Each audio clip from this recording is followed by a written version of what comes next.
кімге тәттімбеттің түсіне тәттімбет кірсе ол бақытты болады. Ой, айтқаныңыз келсін. Өйткені біз сондай адамбыз. Тәттімбет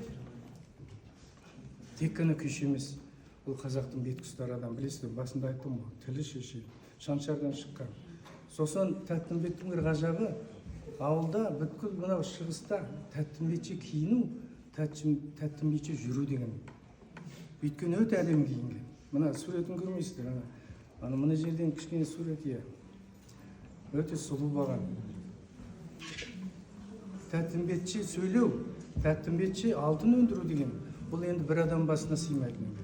Сондықтан әркім осындай біздің тұлғалар көбейе берсін, осындай кештер көбейе берсін. Жалпы күйге көп көңіл бөлу керек, өйткені күй терең, қазған сайын шыға береді ол. Қазу керек күйді. Қазатын адамдар, міне жастар болашаққа жеткізу керек.